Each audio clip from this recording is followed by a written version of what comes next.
All right, welcome back, everybody, to another episode of the Bible Gap. And Hi. happy Holy Week for the believers out there. For non Christians, I guess, the Easter Bunny's close to pooping on your lawn and getting some candy, I suppose. Um, Mm, I don't know. I guess maybe there's like a pagan holiday or something people are looking forward to for Easter. there is. I can't tell you it off the top of my head right now, but Yeah. there is. Yeah, I'm sure. But the focus is going to be on the Christian outlook of Holy Week, which again is the week before Jesus is crucified. And of course, to our belief that he rose from the dead 3 days later. So we have 7 days until the resurrection. But today is the triumphal entry.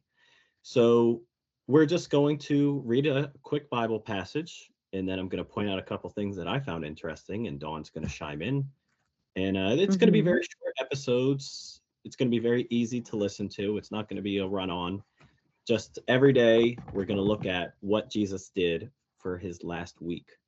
Yeah, kind of to set the tone before this triumphal entry.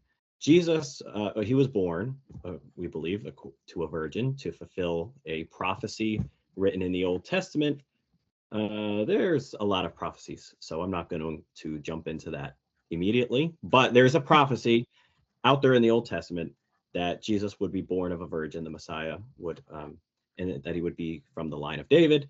So there's two right there. I have a couple listed, but that's pretty much the main one that the promised king that was going to save the world was going to come from the line of David and be born in Bethlehem. So there you got three: born of a virgin, came from the line of David, and he was born in Bethlehem. So those are all written hundreds of years before he was even born. And there we go, prophecy fulfilled. So his life, the bits and pieces that we have before this, he was mainly teaching his disciples through parables. He was teaching people, rebuking people, teaching them what heaven is like, how they should follow him, follow his example. And he was basically doing three things. He was exorcising demons, he was healing people through miracles, and then you have these nature miracles. So he turned the water into wine, he walked on the water, he calmed the storms. So yeah, that's kind of what he was doing, fulfilling these prophecies and everybody getting the attention of everybody. So previously, the last thing that he does in what we're going to read in John chapter 12, in John 11, Jesus raises this man named Lazarus from the dead. So I think there's about two people that Jesus rose from the dead that we have recorded. I think a little girl and this guy Lazarus, and this really set the mood that it pissed the religious leaders off. So after he rose from the dead, Lazarus, they're like, okay, we got to kill this Jesus guy because now everybody's just going to believe in him, and it's just causing an uproar. So now we're going to read the quick passage about the triumphal entry. I didn't have a friend pre-record this, so now you guys have to bear with my poor reading Hmm. comprehension skills. But before I do, Dawn, do you have anything to add to all that? Not really, just, exactly what you said. Like, if you don't believe in that, then don't Yeah, really, it's all whatever you I want mean, at I that. think at this point I don't believe these things happened. Yeah, It's yeah. pretty, so that's why I've just No, kind of you been believe silent. You in don't need me to constantly be like, every time you say something like yeah. that's not true. So I'm just kind of, Mm-hmm. He was just some cool guy, I think so, probably. Probably a delusional cool dude. cool guy to that point. If you don't believe in what he says, I suppose. A But lot of people are delusional, myself included. yeah, I guess we all have our delusions at some point. So this is going to be in the book of John, one of the four gospels. John chapter 12, verses 12. It's a short little thing. It's even titled The Triumphal Entry. So the next day, the large crowd that had come to the feast heard that Jesus was coming to Jerusalem. So they took branches of palm trees and went out to meet him, crying out, Hosanna, blessed is he who comes in the name of the Lord, even the King of Israel. And Jesus found a young donkey and sat on it, just as it was written, Fear not, daughter of Zion. Behold, your king is coming, sitting on a donkey's colt. His disciples did not understand these things at first, but when Jesus was glorified, Then they remembered that these things had been written about him and had been done to him. The crowd that had been with him when he called Lazarus out of the tomb and raised him from the dead continued to bear witness. The reason why the crowd went to meet him was that they heard he had done this sign. So the Pharisees said to one another, "You see that you are gaining nothing. Look, the world has gone after him." So a couple things. I think there's at least three prophecies that I am aware of.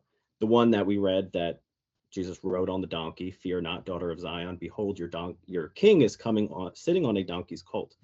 That is a prophecy written in Zechariah 9:9. Oh God, maybe 700 years before Jesus. And I guess that's like whatever. Anybody could have came riding on a donkey. But this has its significance. Everything here has its significance. And we're not going to talk about every little thing because we would be here forever. The palms, the people taking off their cloaks, the donkey, everything has its significance. But this is probably the biggest significance because everybody knew the prophecies. They were expecting a Messiah to come one day. So the religious leaders knew what Jesus was doing.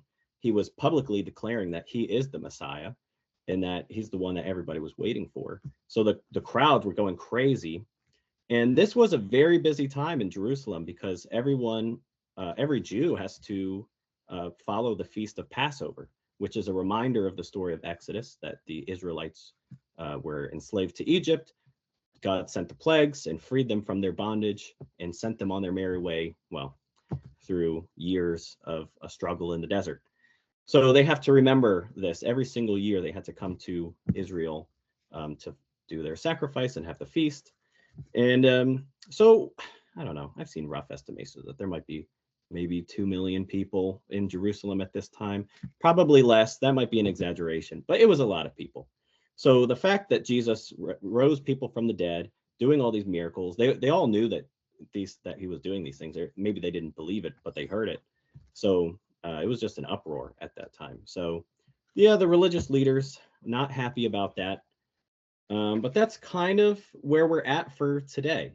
Leaving out all the other things, I guess the last thing that I could mention is the donkey is also significant because a king would typically ride on a horse, comes in to like make a statement or a declaration of war. I think the religious leaders were somewhat expecting Jesus to come in on this strong horse. If he's truly this king of kings, you would expect him with a mighty sword and a mighty army and fancy horse, but he comes on this little donkey. So it's not that fancy of him to ride on that, but he does. And kings back then in that day, they would have come riding on a donkey during peacetime. So it signifies that Jesus wasn't coming to conquer Rome and destroy the government. He was coming to bring peace, to bring salvation to the world. So that's probably the most significant part of the story, I suppose. And that's probably all I have to say. So do you think fulfilling these prophecies, that's a big thing, I guess, that matters? Oh, absolutely. I mean, it's estimated like 300 prophecies that he fulfilled of the like over 1,000 plus in the scripture. I don't want to go over like how many there are. It could just be he walked here, or the prophecy could have been like this person would go from this place to that place, and he did that. And it's like, oh, well, there's one prophecy. So I understand not all of them are as significant. If there's somebody else who has done something like this, any religious figure, if there's anything even like the Bible with all these prophecies over so many years, I'm not sure. I guess I'm just not impressed by fulfilling prophecies from like so many years ago. Like, I guess to me, that doesn't really signify anything. Well, I mean, that's what prophecy is doing something that was foretold years and years ago. I mean, Yeah. but it But wasn't impressive I mean, to the religious leaders either. I mean, they were witnessing these things and they still were like, mhm. yeah, whatever. There's more going on in our spiritual lives than just like, oh, well, I just don't believe that. Because people are like, well, if I witnessed it myself, I just have to see it. I'm not saying that's what you're saying, but I mean, there's plenty of people there and they saw Jesus doing all this stuff and they killed him. Like if this is true, God coming from heaven to earth to show love and to do all these things, and then it reminds me of like that robot, that traveling robot that where was it? It went to Philly and it got beat up. Like you Oh, have yeah. this Well, thing, and then it gets ramsacked. I feel like it's not even just Jesus, it's literally anything. Like a movie that just recently came out, Project Hail Mary. I don't know if you heard of it, but Mm-mm. super good. Definitely recommend it. But like, not to spoil anything, but the ending, there's a little alien and the guy who comes from Earth, it's pretty much like he's like the whole thing is that the alien doesn't come back to Earth. The human goes back to the alien's planet and he's welcomed, you know. They love him. Mm. Now, if that alien were to come back to Earth, what would happen to it? Doesn't matter what it is. Anything that's different is persecuted. It's just how humanity is. We don't like things that are different. Well, we'll see that on Friday, well, on the crucifixion. Yeah, obviously, I believe in the fulfillment of prophecies. What you say, you're unimpressed by this, and I think it's just something to look at. That could be a whole nother episode talking about all these prophecies. I But guess that's really what it comes down to for me. I mean, not necessarily, I guess, the prophecy, but more so believing in it, I guess. It's really just a matter of belief. and all the supernatural stuff, you mean? Yeah, I mean, I'm not here to say that supernatural things don't exist, but, to me, if you believe in Jesus, you might as well believe in ghosts and all these other things. Like, to me, that's like all in the same category. Well, angels and demons. We'll have another conversation about that because I have a research paper on it due soon. Mhm. So, ghosts, though, in the way that maybe you're referencing them to, I don't know. We'll talk about that another Yeah, time. that's too much. That's too much.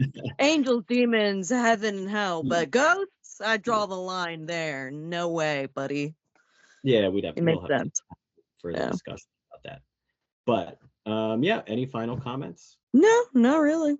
That's about it. Uh, all right. Well, thank you guys for listening to day one of our Yeah, Holy Week thank stream. you. We'll see you tomorrow for Jesus clearing the temple out. People like this story, Jesus flipping tables. So we'll talk Definitely the about one that I can get behind. that. All right. We'll see you guys tomorrow. Thank you again Mm. for listening. And don't forget to subscribe and rate us 5 stars or how many stars you think we are worth.